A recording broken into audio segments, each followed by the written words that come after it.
Hola! Assalamualaikum warahmatullahi wabarakatuh. My name is Siti Alifah binti Azli Syam. Metric number is 255120. I'm from University Utara Malaysia and I'm taking Tourism Policy Planning and Development subject and this video is for the purpose of individual online project for the replacement of this subject final exam. Okay, now I'm going to talk about the impacts of COVID-19 towards tourism industry in Malaysia.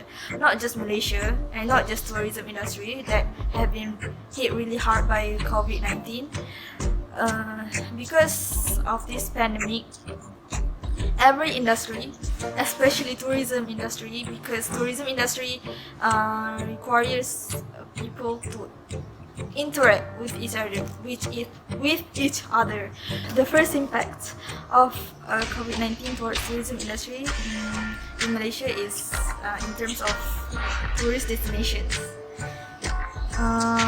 Tourist destinations like theme parks, amusement parks, water parks had to close down temporarily because it's to avoid interaction of people, to avoid crowds, people touching other people. That's dangerous because COVID-19 is contagious.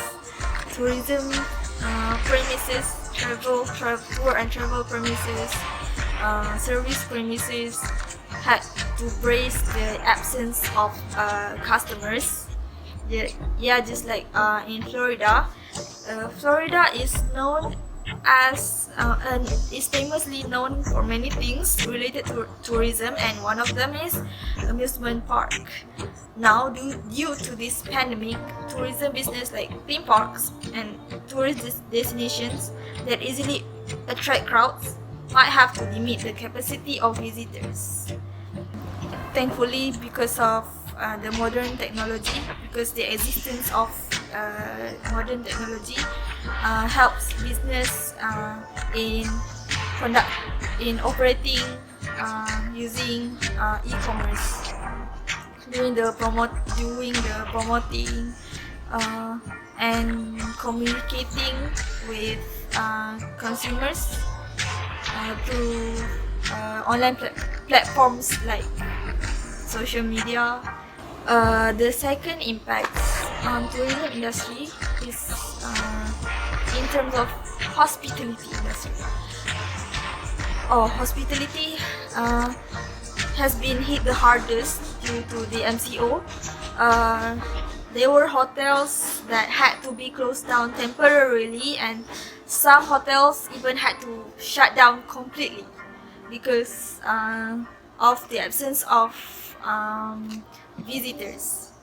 Not to mention hotels that had to close down, whether temporarily or completely, include the big hotels, the 5-star rated hotels, 4-star rated hotels, not just small hotels and budget hotels. And due to the MCO, for most hotels there will be a substantial drop in occupancy rate. Just in Switzerland, which is one of the hotspot countries for tourists all over the world, and Switzerland is also known as the most expensive country to travel in. Also, cannot avoid the pandemic effects. So due to the low and dropping of occupancy rates in hotel for most hotels, they have had to face profit loss, empty rooms. So it's one of the negative impacts of COVID-19 for hospitality industry. The third impact of COVID-19 towards tourism industry in Malaysia is in terms of airlines industry. Airlines is a critical transportation element in tourism industry, but due to the present crisis, all kinds of events, meetings, conferences have been cancelled or postponed. These MICE segments are important elements for generating revenue for travel agencies and airlines industry. However, due to the crisis, flight tickets have to be cancelled, resulting to empty flight seats. So this leads to financial crisis. Just like in India, travel and airlines business staff are being sent on leave with no pay. Also, this creates unemployment in travel and airlines business. Some staff were even fired without advance notice, leaving them with no preparation for unemployment. So, after getting fired, they had to think how to stay alive, generate their income, doing other business like selling stuff and so on. And all these things also affect the country GDP rates. Okay, now that I have talked about the impacts of COVID-19 towards tourism industry in Malaysia, I'm going to talk about my personal experience during this MCO. Okay, during the MCO, we as university students have to study through online. My personal experience consists of many things. It includes positive and negative ones. I'm going to talk about the positive one. The first positive experience during this MCO is that I love that I can spend more time with my family, because as the eldest child, spending time with my family is the most precious thing that I can do for them before I enter the more mature world.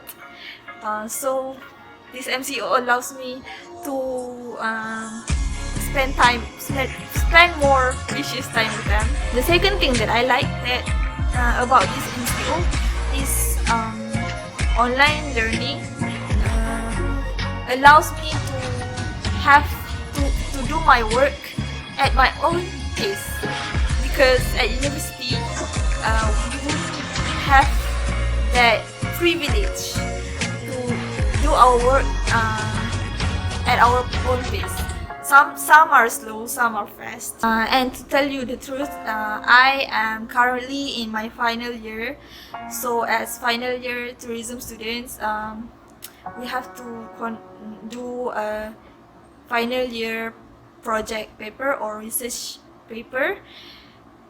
So research paper is a killer during this time, because yeah, it was so stressful. It is still so stressful because I haven't finished my research paper yet, and it's tiring for my brain and my emotion and also my mental.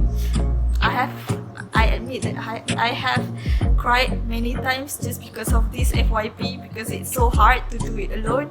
So one of my ways to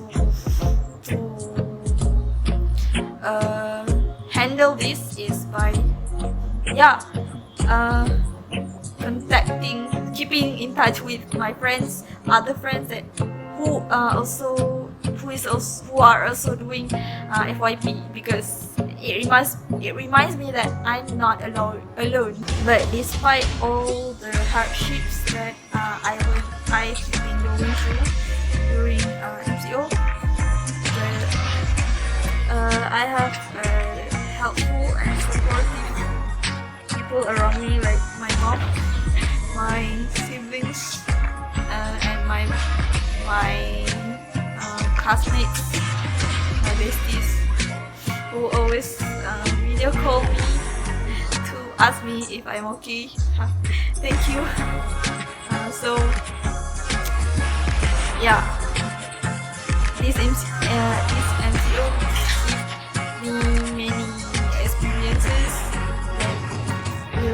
that will be unforgettable for the rest of my life. I will make this as story to tell to my future generations. Yeah. So I think that's all. Thank you for watching my video.